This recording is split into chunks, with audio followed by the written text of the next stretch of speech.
Hi everyone, good morning. তো good morning নাকি জানি না, কিন্তু দেখো ওয়েদারটা কেমন আজকে, যে পুরো বৃষ্টি পড়ছে সারাদিন, আর আকাশটা দেখে মনে হচ্ছে যে এই সকালবেলা, তাই গুড মর্নিং বললাম। কিন্তু তখন বাজে প্রায় 12টা, আর সারা দিন বৃষ্টি পড়ে যাচ্ছে, মানে ওই সকাল থেকে 12টা পর্যন্ত সমানে বৃষ্টি পড়ে যাচ্ছে। এত বৃষ্টি না, একদম ভালো লাগে না গো। জামা কাপড় একদম শুকাতে চায় না, কিছু না। আর আমার ছেলে উঠেছিল ওই তার কিছুক্ষণ আগে, উঠে মুখ ফুক ধুয়ে ওকে একটু চা আর মুড়ি খেয়েছিল। তো আমি যেহেতু নিচে একটু কাজ করছিলাম বলে, ও ওপরে ওই বিছানায় বসে বসে চা মুড়ি খেয়েছে। তো খেয়ে দিয়ে দেখো মুড়ির ডাব্বা, চায়ের কাপ সব বিছানার মধ্যেই রেখে দিয়েছে, মানে নিচে নামাবে না। আর এদিকে আমার ঘরের অবস্থা দেখো, বললাম না এত বৃষ্টি একদম ভালো লাগে না। পুরো চারিদিকে জামা কাপড়ে ভর্তি, আর মোটা মোটা জিন্সের প্যান্ট তো একদম শুকাতে চাইছে না। কবে যে একটু রোদ্দুর উঠবে কি জানি, ভালো লাগছে না, বাপরে বাপ। আর এদিকে এক ব্যাগ পুরো কাচতে দিতে হবে, মানে কাচার জন্য আছে শাড়িগুলো, সেগুলো দোকানে দিতে হবে। তো কবে দেবো সেও জানি না, সব কাজ আটকে পড়ে আছে। তো যাই হোক, আমার তো স্নান টান সব কমপ্লিট হয়ে গেছিলো। তারপর এদিকে রান্নাও বসিয়ে দিয়েছিলাম, আর এদিকে ভাতে দিয়ে দিয়েছিলাম ওল। আর এদিকে দেখো কড়াই তেল দিয়ে দিয়েছি। আর কড়াটা দুদিন আগে এমন পুড়েছিল, মানে দুদিন ধরে আমি কড়াটা তুলতে পারছি না। মানে কড়াটা আমি তেল দিয়ে জ্বালিয়ে দিয়ে আমি ঘরে মনে হয় কিছু একটা করছিলাম, আর এদিকে পুরো ধোঁয়াই ধোঁয়া হয়ে গেছিলো ঘর পুরো। ওই জন্য কড়াটা ওরকম হয়ে গেছে, মানে পুড়ে গেছিলো। তো যাই হোক, আজকে তেমন কিছু রান্না করব না, আলু ভাজা আর ওই যে কাঁকরোল ভাজা আর কাতলা মাছের দিয়ে পেটি নিয়ে এসছে, কাতলা মাছের ওই পেটি দিয়ে আলু দিয়ে পাতলা করে ঝোল করব। এদিকে আমার ভাতটাও ফুটে গেছে, কারণ সবার আগে ভাতটা বসিয়েছিলাম। আর এদিকে আলু ভাজা শুরু করেছি। ওই ভাজতে ভাজতেই এদিক ওদিক কাজকর্মগুলো করি, মানে রান্না করতে করতেই। তো পেটিগুলো ছিল বেশ বড় বড়, তো 4 পিস পেটি ছিল। তো 4 পিস করব না, 3 পিস করবো, এবং 3জন আছি, 3 পিসই করব। কারণ ওই পরের দিন ওই বাসি মাছ খেতে না, ঝোলের মাছ খেতে একদম ভালো লাগে না, মানে আমরা কেউ পছন্দ করি না। 1 পিস রেখে দেবো, পরের দিন ছেলেকে দেবো। আর আজকে 3 পিস করব। এদিকে ভাতও আমার প্রায় হয়ে গেছে, বন্ধ করে দিয়েছি, এবার ভাতের ফ্যান গেলে নিলেই হবে। আর এদিকে মাছের ঝোলটাও দেখো হয়ে এসছে।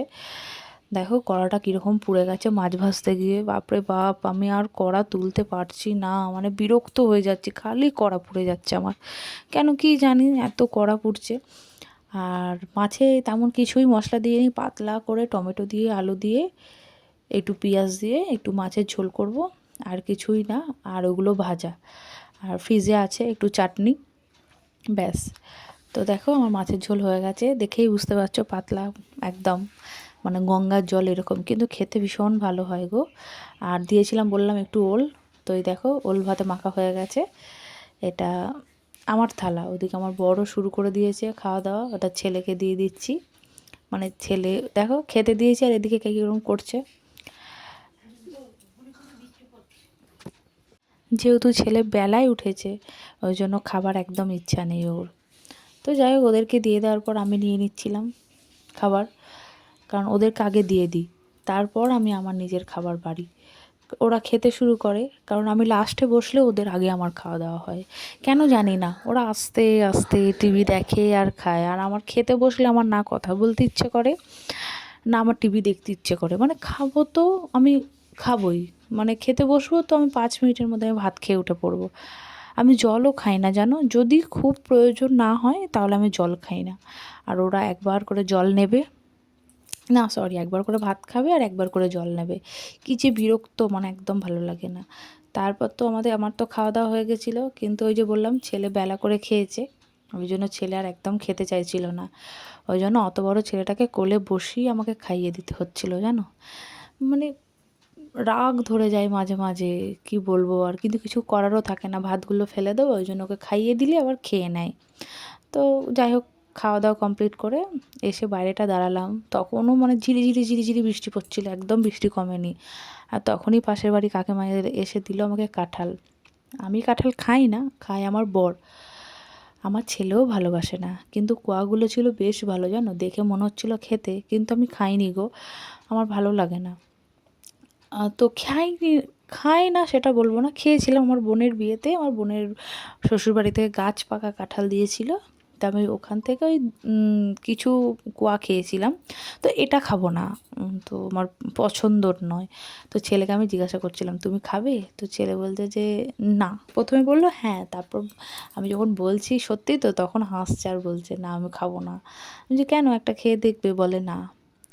তো যাই হোক, ওটা রেখে দিলাম এখন ঢাকা চাপা দিয়ে, কারণ আমার বর আর রাত্রিবেলা ফিরলে রাত্রিবেলা খাবে।